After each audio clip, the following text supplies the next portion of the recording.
everybody, welcome back to my channel. I made this amazing burger using homemade burger buns. So let's see the recipe for the same.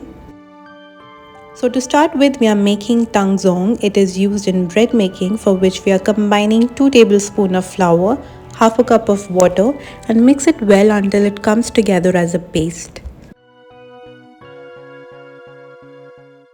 So in another bowl, take half a cup of water, 2 tablespoons of yeast, 3 tablespoons of sugar and 3 tablespoons of milk powder. Add in a little bit of salt, mix it well, and now we are going to cover it and wait for the yeast to get activated. Now that we see these bubbles on top, that means that the yeast is active, and we are going to go ahead and add 2 cups of flour to the mixture. We are sieving it well before adding it.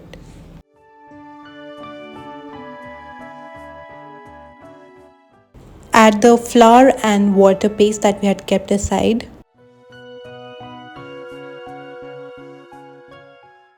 Now using your hand, combine the mixture.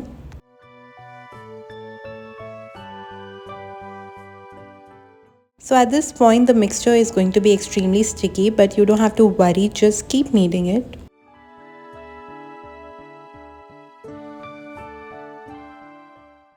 So now we are going to combine 3 tablespoons of oil in 3 parts. Make sure you knead it well before adding the next part.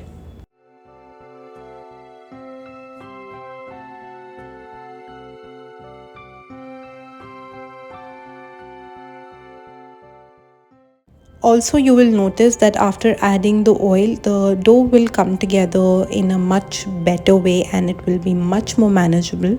Now that all the oil is incorporated, you have to knead it for at least 20 to 30 minutes. Yes, it is a tiresome process, but when you're making good bread, you have to knead it so that the gluten formation is happening in the right way that we want, right?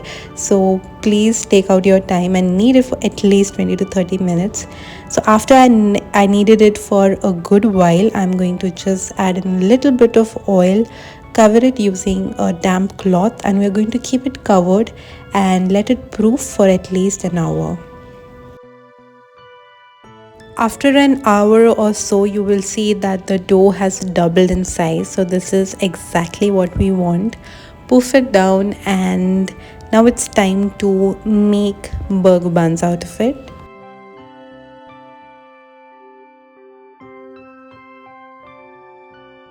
So we are shaping it in a form of a log so that it becomes easier for me to cut 6 pieces out of it.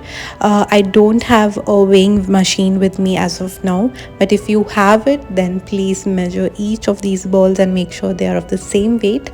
I am going to eyeball it and cut them all.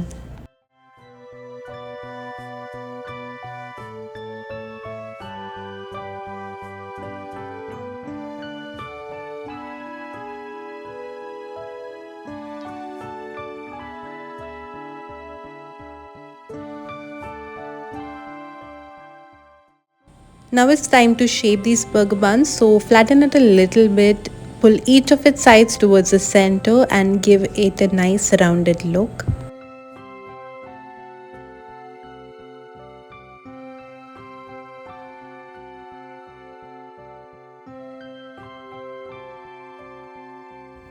Now for those of you who do not have an oven, I am using this big patela and this stand, this katori, so that we have a little bit of height. I'm using another lid to be used as a surface on top of which we keep the burger buns. I'm using parchment paper, a little bit of oil, and I'm placing each of the balls on this lid. And for those of you who have an air fryer, you can use it to bake your buns. So now it's time for the second proofing. We are going to keep them covered for at least 30 minutes. So the burger buns have doubled in size. We are going to give them a nice wash. So for those of you who want to use milk, they just have to take a little bit of milk and add in a tablespoon of sugar and lather it on your buns. For those of you who want to use an egg wash, just whisk an egg and lather it on your buns. I'm also using white sesame seeds, and there we go. We are going to keep it inside to bake. For the air fryer, we're going to keep the temperature at 160 for around 12 minutes. And for the gas, we are going to wait until we get the right color. So this is the color that we are going for, the golden brown color. As soon as they are out of the oven, make sure that you lather them with a generous amount of butter. Now the ones we kept in the gas are also ready. So I've sliced open a bun to show you guys how it looks from the inside, and this is beautiful.